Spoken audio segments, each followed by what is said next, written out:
Good evening, Fredonia. You're listening to The Local Lowdown on WCVF 88.9 The Voice and WDVL 89.5 The Inferno. I'm your co-host, Mel, executive producer and promotions lead. Hi, I'm your other co-host, Jordan, and I'm also the A&R lead on the show here. And I'm Alex, the technical director in the booth, making sure everything runs smoothly this week. Tonight's show is brought to you by Fredonia Radio Systems in a group effort to promote and showcase the local music scene here in Fredonia and Western New York at large. Welcome to The Local Lowdown. Alrighty, on this episode, we have our guest for the week, Matt Slazik. Woo! That's me. How's it going, man? I'm good. How are you guys doing? Good. Doing peach clean. That's what we love to see. So let's get like a little bit of an introduction. Yes. Sure. What's your major, your year? Yeah, I am a senior this year. It's my last okay. semester, last few Oh. weeks, which is pretty crazy. Wow. Composition major. Yep. I was SRT briefly. Really? A semester and a half or so. Wow. I knew there had to be some SRT in there. There's some honestly- SRT blood. Yeah. Wow. I tried to do the double major life, but it wasn't working. So I Yeah. decided that I would just do it on my free time. Yeah. Play it safe. Gotcha. Alrighty. Well, I mean, let's talk about your album, because I think that's the one that's going to probably take up a good chunk Yeah. of Yeah, of course. the entire interview. But I do want to talk about your previous singles, because the one we ended up divulging specifically this week was your most recent one. But the previous singles, for example, Out of Touch, Edge of Being, and All I Felt Before, they were singles, right? Yeah, they were somewhat of an EP, I guess you could Right. call them, a concept EP. But I did release 2 of them as singles, and then the whole thing is Gotcha. one cohesive unit. Right. And how did the process go through? How did you decide, let me go from, maybe one at a time to releasing, a full-on album? Yeah, I had somewhat of a crisis a couple of years ago where I realized that the kind of music I write is not really the kind of music that I was listening to. And I'm classically trained, and I love writing the classical chamber works and, Right. solo piano and organ, whatever it might be. I love that stuff. But I'm not going to listen to that stuff while I'm mowing the lawn, or driving to school in my car. Like, it doesn't work. I Yeah. listen to, like Genesis or Ben Folds or, whatever it might be. Right. Very lyrical, heavy pop type stuff. Right. And I realized that I wanted to explore that a little bit more. So I started writing a tune, Out of Touch. It was my first tune that I ever wrote. And of course, I'm such an addictive personality that when I do something, I have to take it to the maximum extreme. As you should. So, As you should. yeah, it's a blessing and a curse. But it turned from one single. I finished it probably, tail end of 2020, Right. November timeframe. And I decided that I was just going to do a whole album. So I wrote 2 other tunes, plus a little introduction that was instrumental, and started working on the album. Sweet. It's really cool to hear that the first song you made also got put out and everyone gets to hear it. Yeah, That's That's really so cool cool, for the yeah. listeners. it's terrifying for sure. Yeah. I mean, I'm sure it is for every artist, but for Yeah. us, it's Yeah, I'm super glad. interesting to hear. Yeah. Yeah. So we're going to dive straight into the album now. Yeah, great. I'm super excited to talk about it. I've been listening to it a lot since it came Oh, I'm out. glad, And glad. it grows on me more with every listen. Just getting to know the album and exploring it. Right. I just get more enjoyment the more I feel like I learn about it as I I'm listen glad. to it. I mean, It's good to hear. I'll mention it because I feel like we've also talked about this with violent graffiti. But for example, the albums themselves just hit a bit different depending on when you hear them. I listen to them on my own time, after 10 p.m. But we played this around 9 a.m., 10 a.m. this morning, and it was just interesting to hear because we're wow, it just sounds a bit more different today. But who knows? Personally, I love listening to music like that in the morning. Really? I don't know what it is. Interesting. I usually don't listen to stuff that is softer. I like to listen to something kind of jarring in the Yep. morning, Me too. which Hom Tanks, perfect for that. It gets me going. Yeah, Hot that one takes. was wild. Yeah, that was one of my most played songs on Spotify this month. Oh, I'm glad. Yeah. Yeah. Funnily enough, that tune was actually written right after Out of Touch. Okay, Really? It was right then. Yeah, I actually released it on New Year's 2021. gotcha. Yeah, so that one actually preceded the album by quite a bit. That was the first tune of the album. Right. Sweet. So, Yeah. I kind of want to dive into I'll I'll just say the buzzer word. Is it a concept album? Depends who What you is ask. it, Matt? It depends who you ask. Gut instinct is no.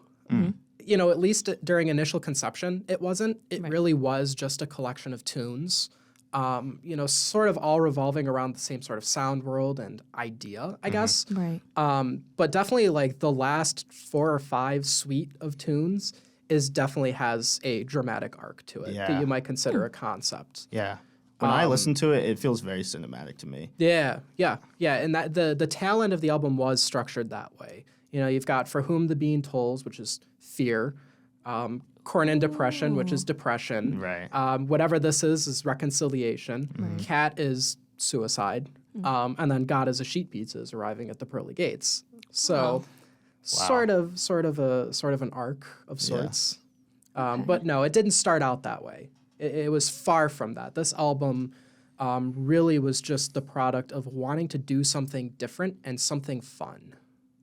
Right. If that makes sense. Well, I mean, it's a good thing for us because we're just able to divulge into this album and pick apart. And, you know, going off the topic of interpretation, everyone that I've talked to about this album has said nothing but good things. And I think that's kind of what we were just talking about, interpretation. Let me know how your experience was receiving, you know, either criticism or praise based on the album that was made. And have you ever heard of an interpretation that you didn't hear of? Because I know most musicians, at least Violent Graffiti told us last week, you know, we have an idea of what we want to make with our songs, but at the end of the day, the person who's listening to it gets to decide what they make of it for themselves. Right, and that's the beautiful thing. It's something that we talk a lot about in the composition department here, where music really is a multi-layered process, and the composer is a very, very small part of that process. And the end goal of that process really is interpretation by the audience. You know, you can take it, you know, 9 steps, but they're going to take it that last 10th step. And that's arguably the most important step. Right. So, you know, when people come to me with, you know, comments of, oh, it reminded me of this, or it made me feel this way, you know, even if it doesn't match, you know, how I feel about it, you know, I love that kind of thing. You know, I want people to take something unique out of it. Right. Yeah. I mean, music is just, it's absolutely something that everyone participates in. Yep. You know, it's not just the person that makes it, it's also the listener. Absolutely. Yeah. Yeah, and, you know, reinterpretation as well. You know, you had Dylan Morawski on here a couple weeks ago, and he's a wonderful musician, amazing friend. Yeah. But it was so funny. We wrote "Smooch in the Root." Me and my friend Michael Redman. He helped me compose it. We did it in one sitting. It was done, like finished, like mixed in 4 hours. Right. And it was an instant hit in our apartment. Like, everybody loved it. And I got home one day, and Dylan's like, Matt, me and Shane got to show you something. Oh, I'm like, man. oh boy, what is this? And they come out with their acoustic guitars, and they do an acoustic version of Smooch in the Root. And my heart melted. It was the funniest thing I've ever seen in If my life. we only had And more space in here, I'd I be like, get know. Dylan in here a second time. Come on. Yeah, it was brilliant. And, you Yeah. know, that tickles me. You know, I love that kind of thing when someone is affected by it enough to take it that extra step and do something with it. You know, that I'm honored. That's always my end goal. Yeah. That's great to hear. I think just receiving different interpretations. I think this morning, I forgot what we were talking about. Okay, I'm going to make a reference and maybe you get it. Do you watch Bob's Burgers at all? A little bit. Okay, it's super weird because this morning we're just like going through the different songs and we were trying to be like, this reminds you of this. And like I was trying to get an insight of what Jordan thought of these songs because apparently like we also have like different opinion. You like listening to in the morning. I like listening to at night.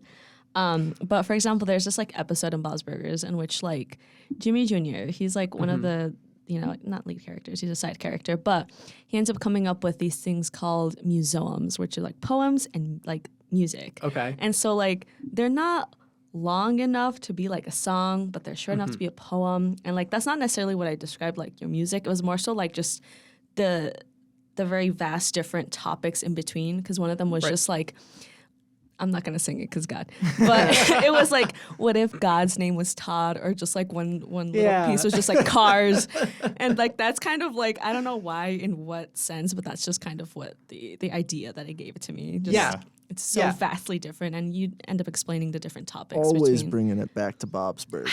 Bob's Burgers. Oh, it's a great show. It's a great show. I've only seen a few episodes, but I love it. So good. No, that's an interesting observation. I should say, I noticed you had a question down about the lyric writing process.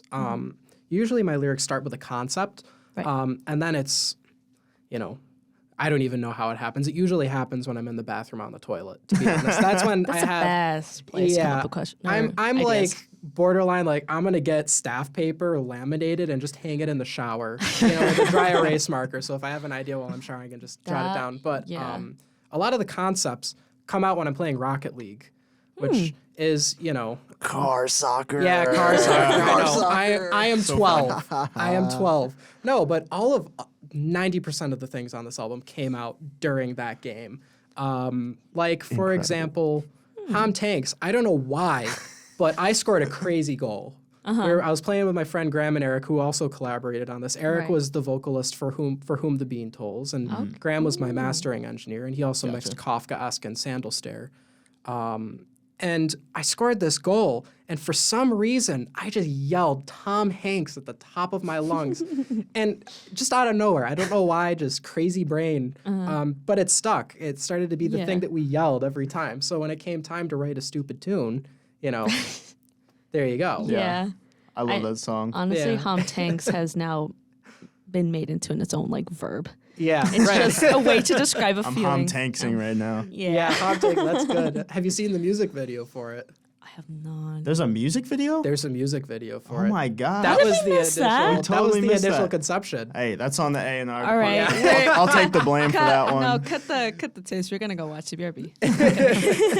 No, it was a lot of fun. I love that tune, and it really is, the genesis of the whole album. It all kind of spanned from that, and it's funny because the second tune that I wrote, Corn and Depression, it was probably 4 or 5 months in between writing those two tunes. And I actually did Corn and Depression because one of the old SRT majors here, Brandon Brinkerhoff, worked with Brandon. Yeah, Brandon. Yeah, we I know love Brandon. Brandon. Yeah, I know He worked with Impact Soundworks and turned the Fredonia organ into a VST that you can buy. Wow. So I bought it.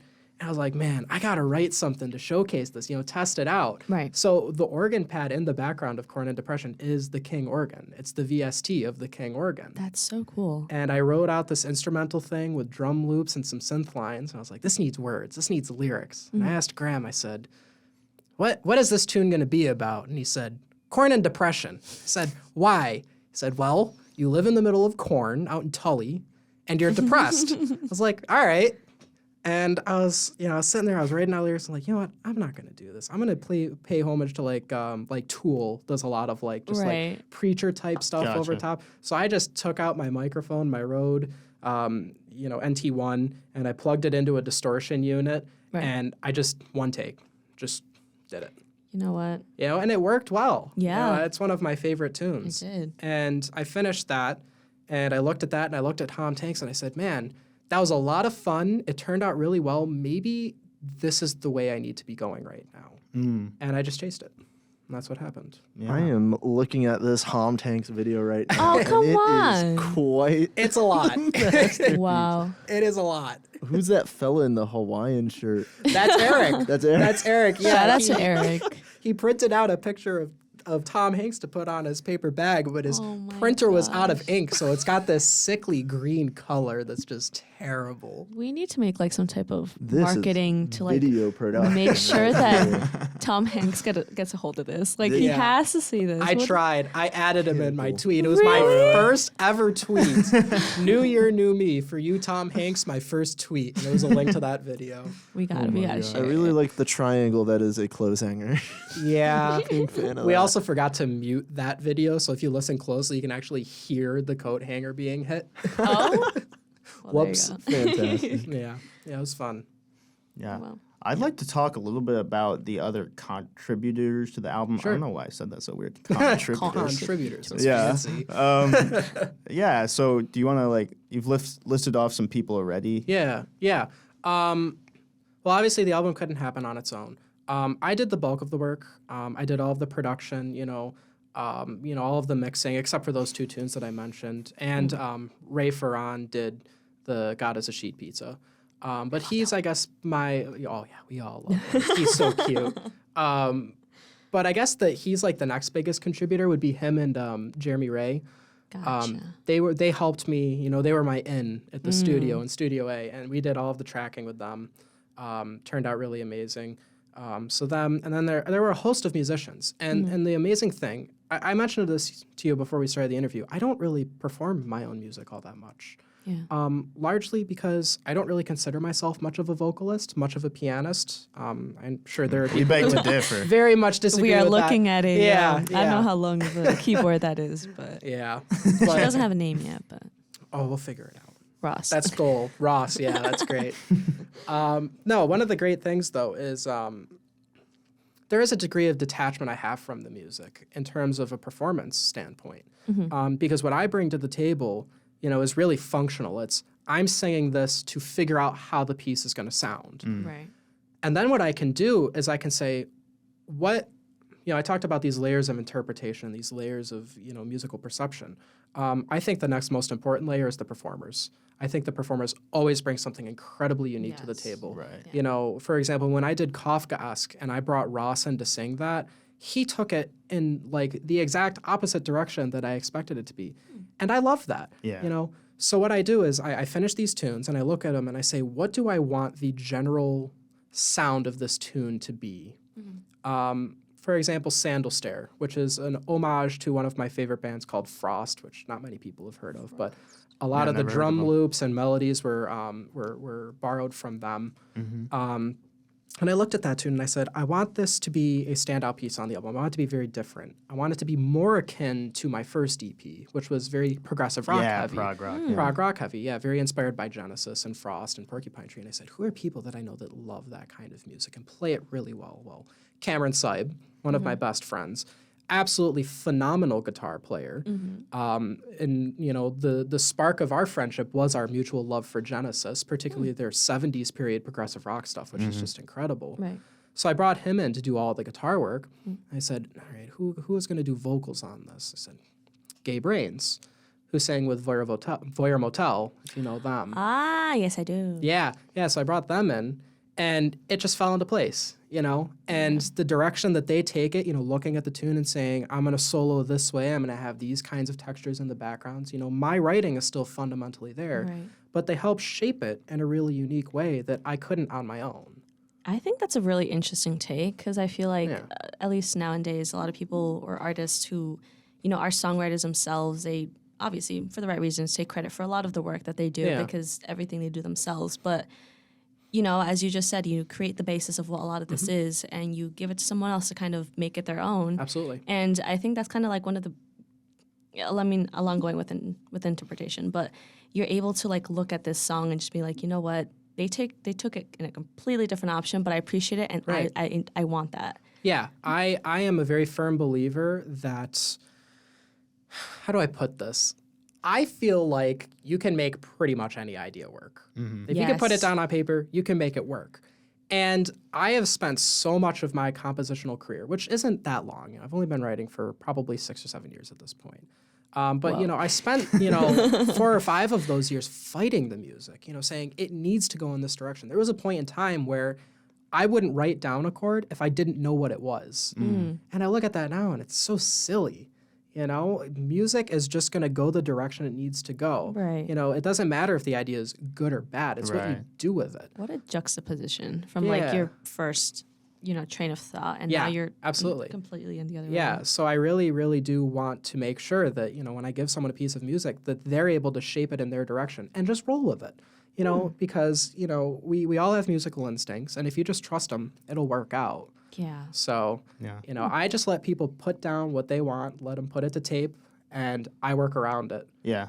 And that's been a very, very effective process for me. I've had a Yeah. lot of fun with it. I think that makes it really fun for the people involved in it too. Oh, yeah. Because I think that probably made you someone really approachable, even though you were leading the project.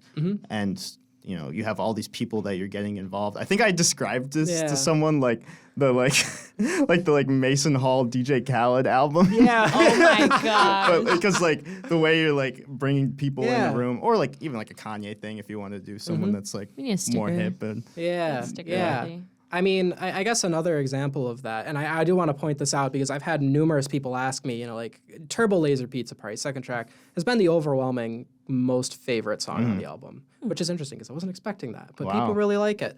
And I've had multiple people ask me if I was the one doing keys on that, and I was not. I need to make that clear because I cannot solo like that. it's a sick solo. Not nearly, yeah. That was Derek Lewis, who was a jazz and SRT major here a couple years ago.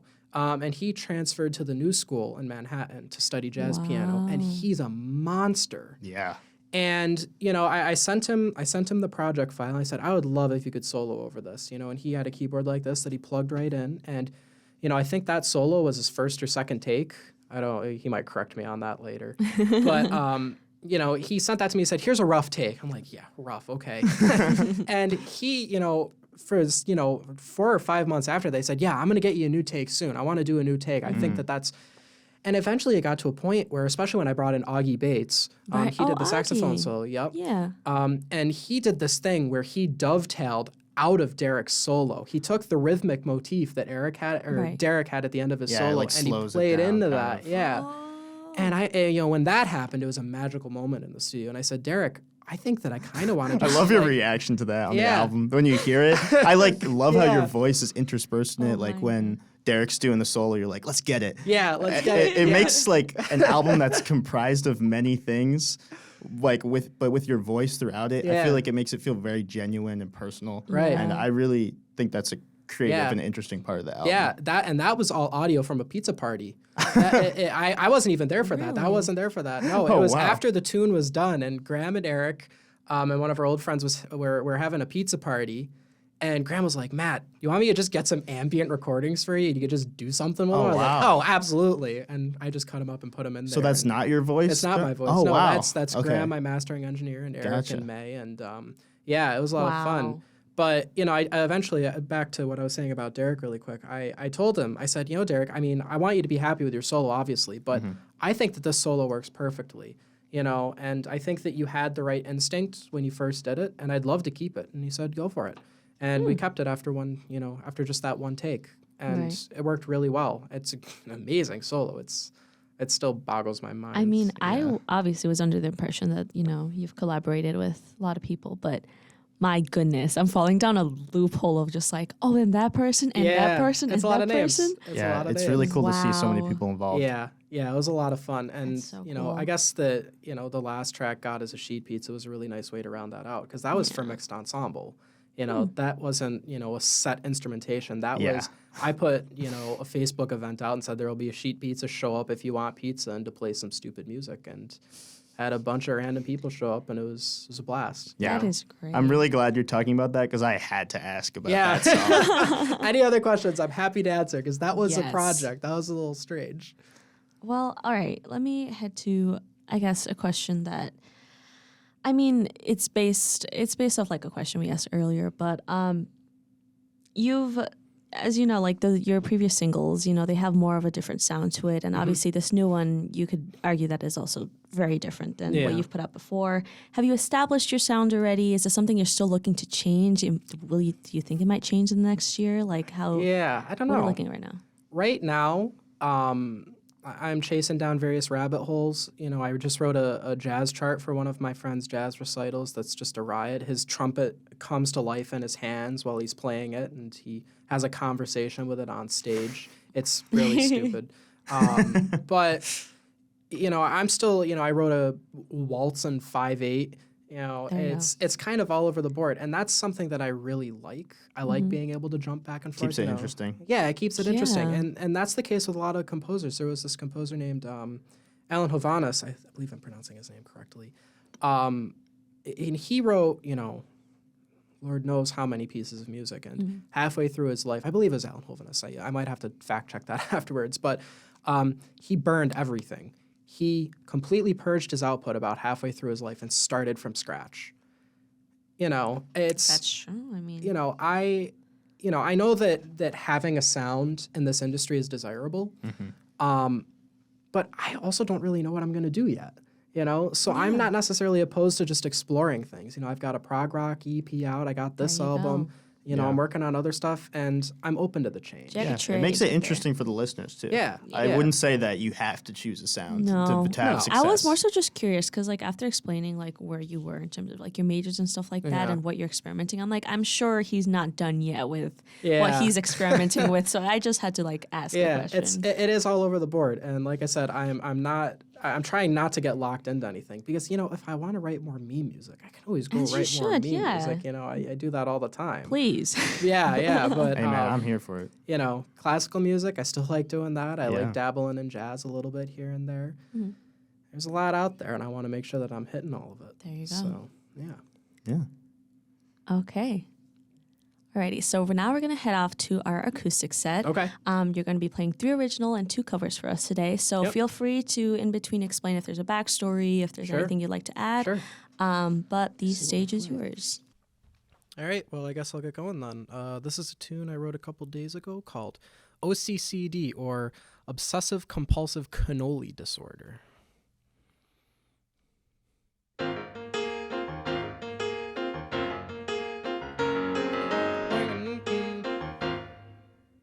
I'm going to start that over. Let's go.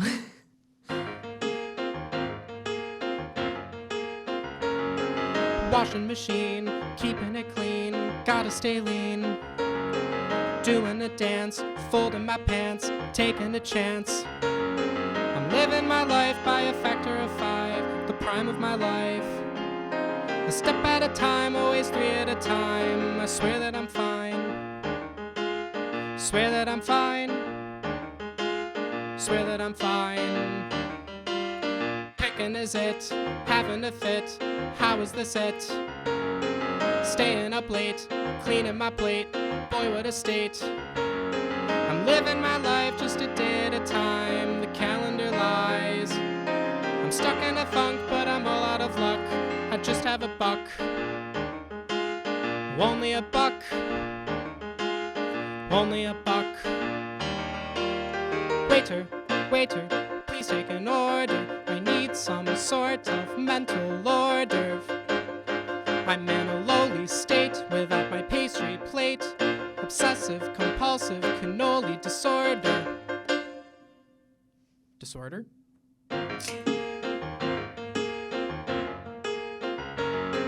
Working a ton, taking a jump, never enough. Laying in bed, stuck in my head, wish I was dead. I'm taking my time with a rhythm and rhyme. I gotta be kind. I'm counting the ticks, number 336. But what'll it fix? What'll it fix? What'll it fix?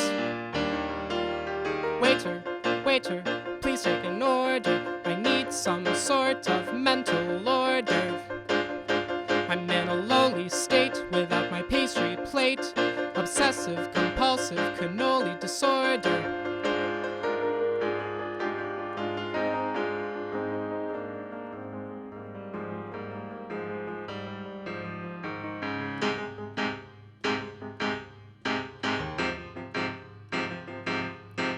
Rolling back into my bed, dreading everything I said.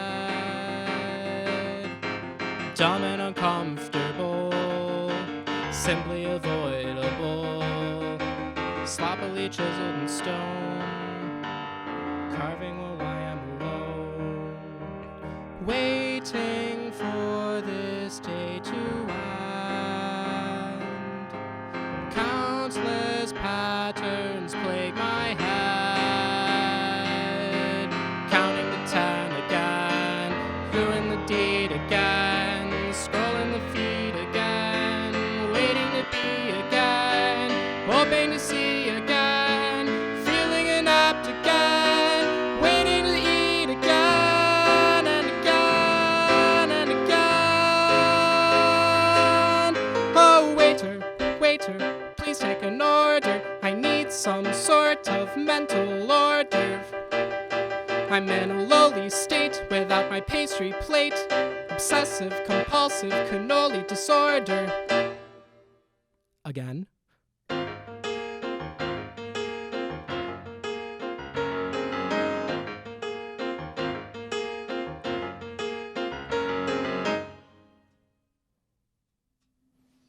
Woo! Well, you heard it here first. That was a world Yes. premiere of a Matt Slazik new song. Okay. This is my grand old comment that I wrote down as soon as I started hearing I it. hear this. Okay, I don't know how to dance, but do you know the Snoopy dance? You know, like Me? Peanuts? Yeah, off Peanuts. Okay, yeah. this, I don't know if it was the chords or what it was, but the sound of it just gave me like Peanuts Snoopy vibe. Yeah, that I was like, Vince G kind of trio yes. sound. I was like, Yep. I don't know Love how to. it. Love that album. That Amazing. like really weird dance that they like move from like side to Yeah. side. I was like, that's what it gave me. I don't know. That's interesting. I love it. I feel like Yeah. it works with the pigtails too. No. Because doesn't she like flop them? Yeah. Something like that. Just need a dirty blanket to carry around. Oh my gosh, yes. But I don't know when you're recording this one, but I definitely like this one. Oh, thanks. I'm Yes, glad. I loved it. You want me to go on to the next tune? Yeah, go for Cool. it, man. All right. This is Cat, which was originally a studio recording off the album, but I'm going to do it live and see what happens.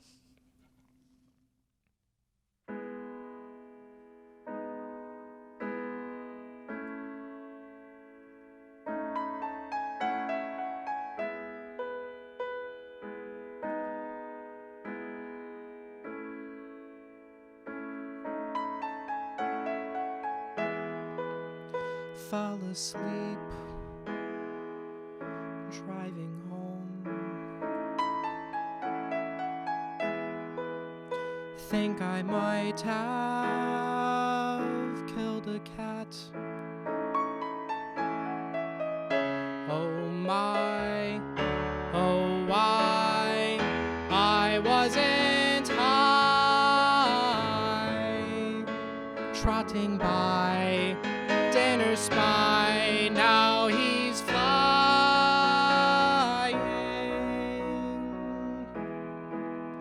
Baby boy, lollipop,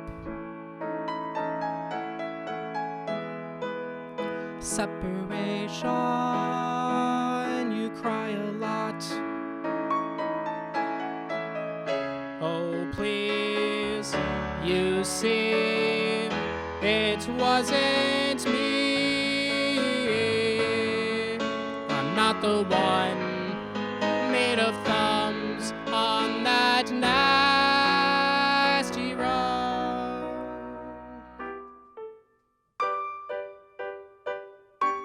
I think I'm gonna break this Kit Kat bar.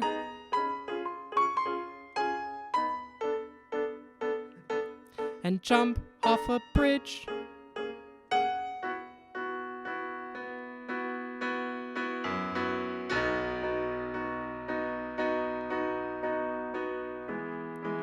Shimmy, shake, pop and lock. Desperation, I'm out of stock. It's time to fly and pass on by. I had my chance to change my pants for this final dance.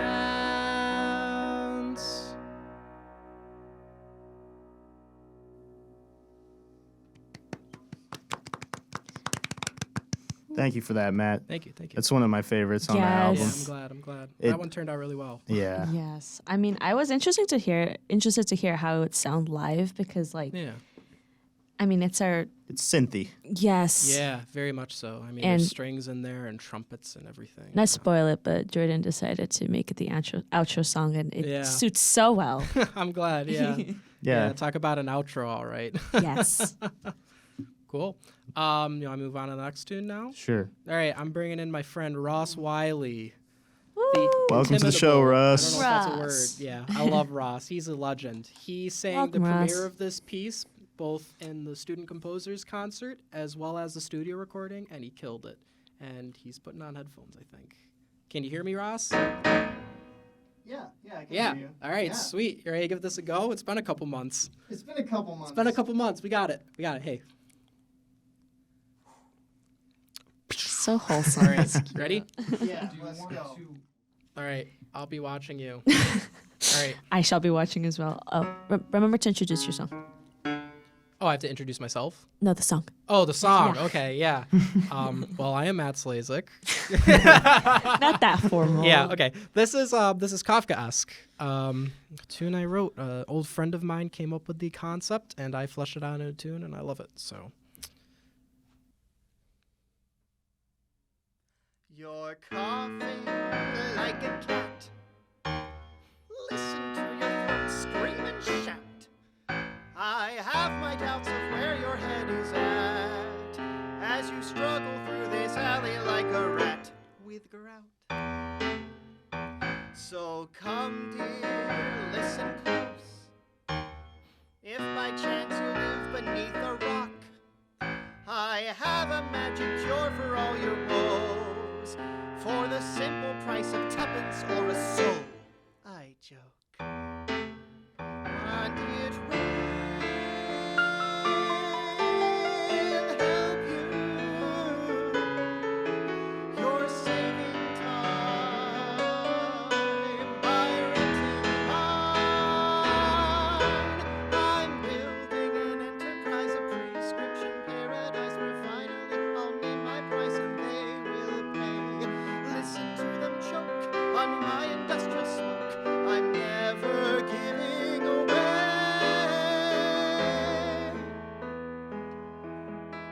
This recipe isn't free.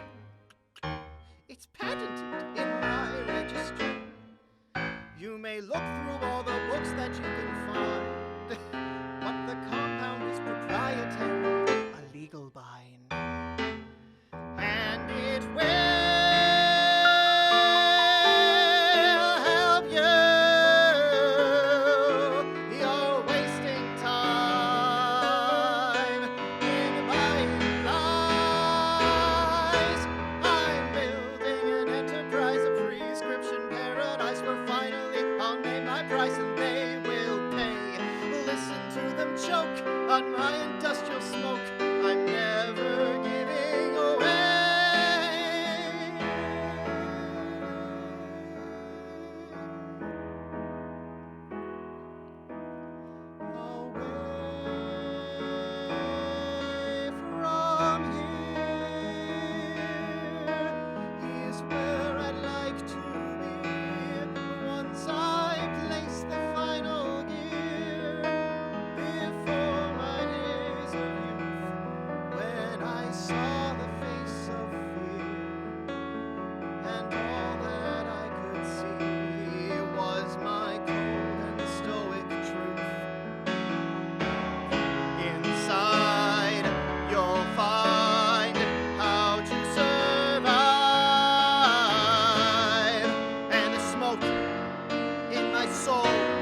Thank you so much, Ross. Yeah, well done, Ross. That was Oh beautiful. my gosh, Russ. Thank Absolutely killed it. Starstruck you. We're every time. I'm really glad that you decided to bring Ross in because I feel like it really Yeah. shows like the theatrical narrative part of the album. And Yeah. we're honestly a bit short on time, but have you guys ever watched Tangled? Yeah. Yeah. Okay, No, you know I that. have not seen Oh, Tangled. there's this. Remember the bar scene in which they're all singing together? Yeah. Yeah. This is like I felt like you were Interesting. next in line to like take on the mic and sing. This is what it gave me. I felt like I was I'm watching. gonna have to watch that movie again. There's I a didn't Pacific keep that bar in scene in mind. which they're all singing. But Yeah, I know what you're talking about. Yep. Yes. Yeah, when she initially runs away from home, right? I love Show me Ross. some Donna Murphy, so Yeah. There we go. Alrighty. Awesome. Thank you. Thank you so much, Ross. thank you. Does someone want to intro the next song? Matt, you an intro? Oh yeah. Yeah. Which are we doing first? Turbo or whatever? Turbo. Turbo. All right. This is Turbo Laser Pizza Party. Another thing that I came up while playing Rocket League. It's a jazz tune featuring some of my favorite people.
Oh my gosh. That song it's just transcendent. Yeah.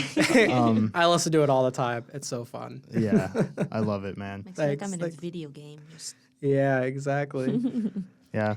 I guess next up is Whatever This Is, a tune I wrote while I was feeling sad, and I had Dylan sing it, Dylan Morawski, because he's wonderful and he loves sad music and he's amazing at it. So here's that.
I hope you're not minding the.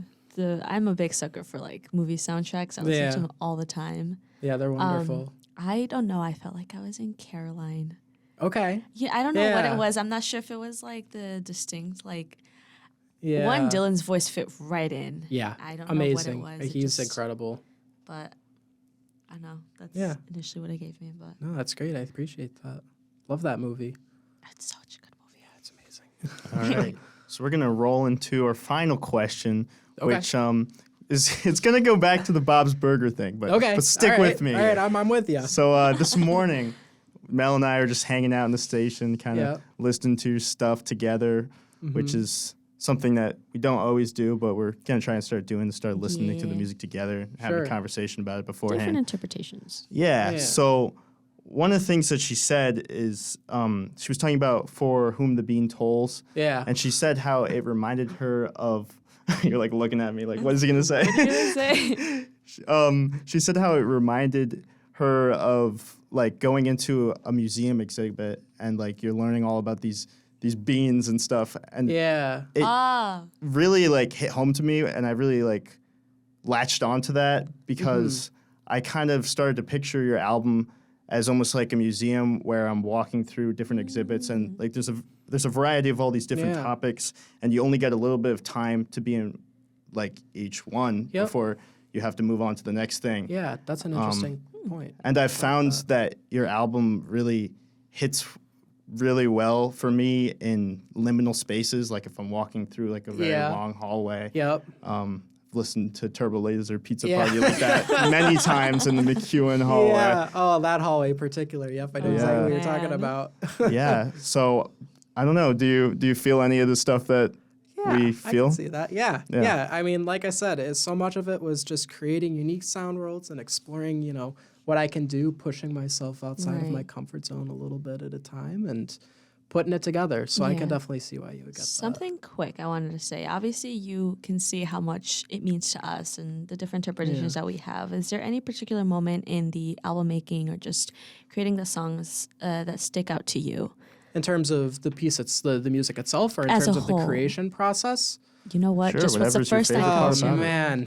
Oh man. I guess it's always magical hearing all of the masters straight through for the first time, especially in an instance like this where, in the month leading up to the end of it, I was very concerned. I was like, these are all very disparate sorts of sound worlds, and I'm not sure if it's going to actually be a cohesive thing. But Graham put together the masters, and we did one listen through. I turned off my lights, and I laid on my floor with my headphones, and that was a magical moment, hearing it all come together. I was really proud of that. Well, I mean, special, I'm man. sure that Yeah, we it haven't was heard amazing. the last of you, Matt. Is there any I hope not. future projects that you're working on? Anything you want to spill to us? Well, occd is going to be part of an upcoming concept album. Got a lockout for that next month, so hopefully I got some more tunes planned for that. A ska tune, a sea shanty type thing. Sea shanty. Yeah, something like that. Yep. And then other than that, I'm just working on my composition recital, my piano recital. So lots of stuff in the works. Well, as you prepare to put that on a concept album, I'll prepare to make sure I got the dance down. Great. Looking forward to it. Is there any future projects perhaps for some, I don't know, merchandise? Maybe Merchandise. Alex is known for Cassettes. loving his merchandise, and he'll Oh, man, I love that sounds grab like anything. would be collecting little cool. Well- audio things. Oh, I do have cassettes of the album. That's Alex's. I do. That's If We're- you we're want 'em. talking after the show. Yeah, We're hit me up. talking Hit me after up. the I'll show. make you Okay. one. Actually, we'll have literally the same conversation we had with Dylan. Did you see your Instagram where he was just like, I have 6 or 9 left, and he was like, make it 8. I was like, make it 7. Yeah. Love it. Alex, cassette listening is back, baby. Yeah, exactly. Are you happy, Alex? I am pleased. That There is you exactly the go. answer I wanted to hear Good. today. Well, Perfect. your one's got your name on it. Yes. There you go. Well, that concludes another episode of the Local Lowdown. Thank you so much, Matt, for coming Thanks on. for having We're me. super excited to have you, and it was a pleasure having you on. Thank you. That's great. Next week, no show. This spring break, okay? You don't want to be here. But following week after that, we are going to be having the one and only Jacob King on here as part of our Rock in the Commons promotion. So stay tuned for Well, that. technically, this will come out after spring break. Oh, It's okay. That goes on the blooper yet again. That's staying in the in the edit. Okay, yeah, oh, fine. We're just chilling. Sorry, we work on a schedule, so like we're one behind this week. Violent Graffiti is going on while recording Matt. You get it. You'll Yeah. you'll It see makes sense It in makes- your view. Maybe not in our view. If you watch the Fredonia radio station, you're already smart. So There you go. Hey, Thank you, Matt. Matt, You're just welcome. helping us Smart out. thinking right there. All right. Hit us with it, Jordan. Thanks for tuning in to the Local Lowdown on 88.9 WCVF The Voice and 89.5 WDVL The Inferno. We'll be back next week with some more amazing local music. We got Jacob King. Super stoked for that. Same time, same place. Thank All you, right. Jordan, for letting me Bye. have that. Bye.